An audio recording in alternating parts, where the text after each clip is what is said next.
Welcome. Attention, please. Welcome aboard. Welcome to the No Comfort Zone podcast. It's time to get out of your comfort zone and live on purpose. Broadcasting to the world from Rockford, Illinois. This is your wake-up call. Warning. You are the solutions to all your problems. Stop thinking average. Become the hero version of yourself. Every day, every time, without fail, no exceptions. It all matters. You've entered the No Comfort Zone. It's time for a reality check.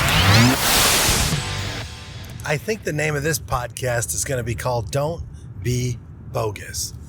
And the reason why I'm saying that is I got some bogus information for you. I'm just a little salty about it. So hopefully I'm not ranting or sounding like I'm whining or complaining on the podcast. But there's a lot of other things I could be worried about or complaining about. But this just really got my nerves.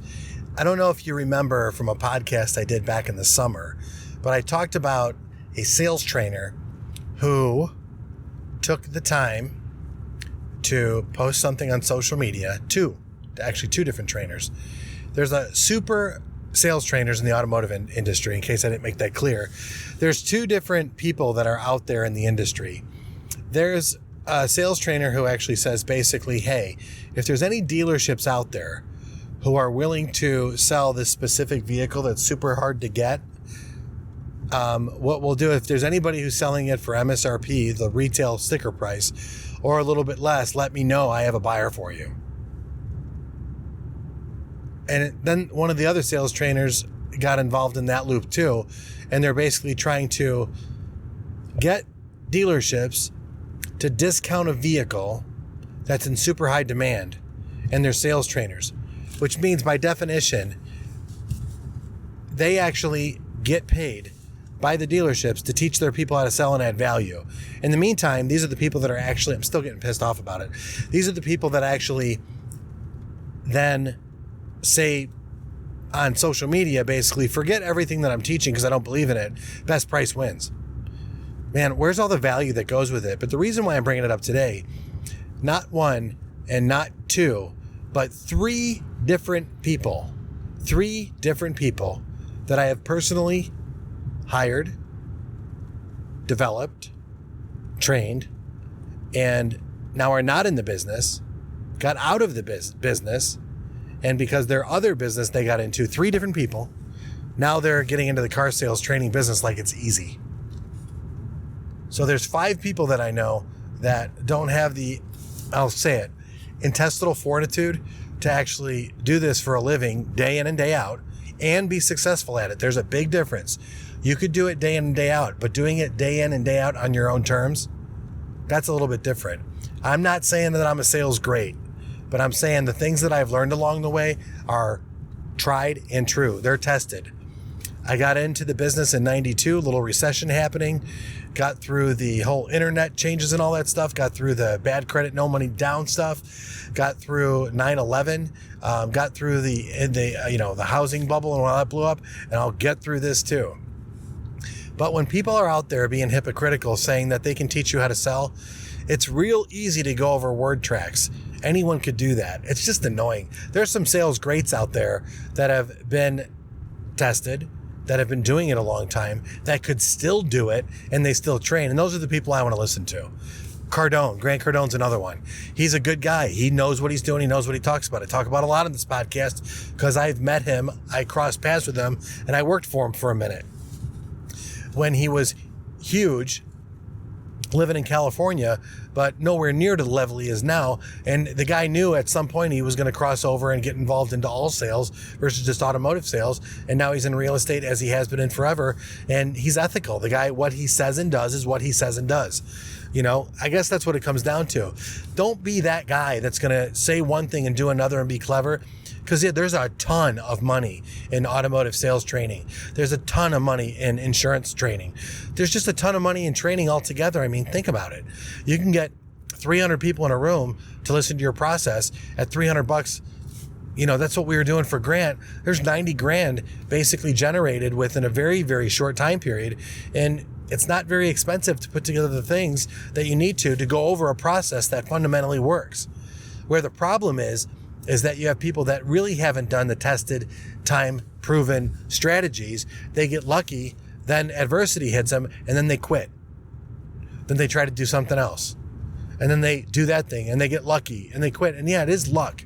And what I mean by that is when you take the sales industry, the art and science of selling, and it is an art and it is a science, and you put those both together, you're going to be doing great. But at first, it's not easy to do, and it's going to be hard to gain success. Long-term success happens when you do things right in the beginning. I'm a firm believer that the road to success is a long and hard one. I made the road a lot harder and longer for me by making stupid, instant gratification, poor choices, and insecurity, fear-based decisions. If I'm going to put myself out there. I was a weak individual when I was coming up in the sales. And it wasn't until I realized that I take my rehab, my addiction therapy I went through in rehab, my Marine boot camp training, and the professional speaking training that I went to, and all the years in automotive sales and automotive management, and I put all those things together. Well, when I actually started applying the principles that I've learned along the way, all those adversities, when I learned the lessons from there, then I could become credible. When you're making 40 grand a month doing automotive sales training and you're working 4 hours a day, they're not very ethical. People can say, oh, why not? Because I wasn't living the life is what I'm saying. It was talking. It was showing people, and I wasn't doing this stuff as a salesperson, but yet here I am doing it, talking to a room full of, seminars.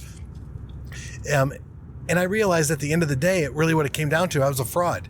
So I want to get back in my craft, and I realized when I get back in my craft and I learn more, I got more intense. I got more realistic. I was able to get greater results. And the best part is I was able to get greater results with my team because I back up everything I say and do in the environment that I'm speaking about, which would mean if I would speak about management experiences and stuff like that, I would actually show you, not just talk about it, but show you how to do it. Give me a situation and I'll walk you through it.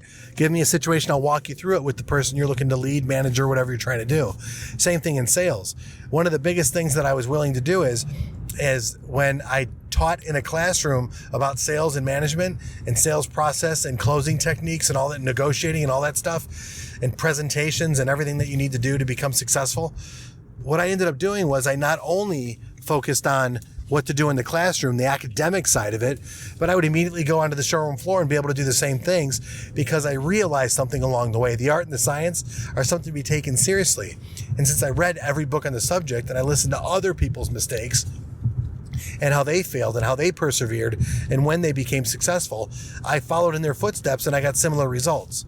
So am I going to say I'm a great guy at it? No. Am I going to say I'm one of the best?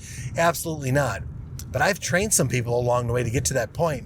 And the reason why I'm bringing this up is don't be a phony. Don't be bogus, right? Don't ask somebody for their money, their hard-earned money, if you can't help them. And that's the bottom line is, can you do it month in, month out? Can you do it over and over again?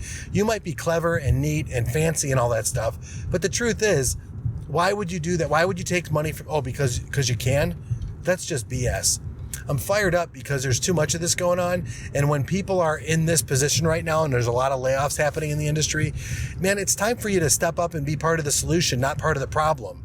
And if you want to capitalize on people and claim to be that person, that's the guru out there, that's the best, that's why somebody should invest money in you, I think you got another thing coming. Because there's guys like me out there that actually have gone through it, that understand what it takes, that work their ass off to get there and can actually lead somebody to become a consistent, solid salesperson and a good closer over a long period of time. Because let's face it, when you start off in this game, the less you know, the better.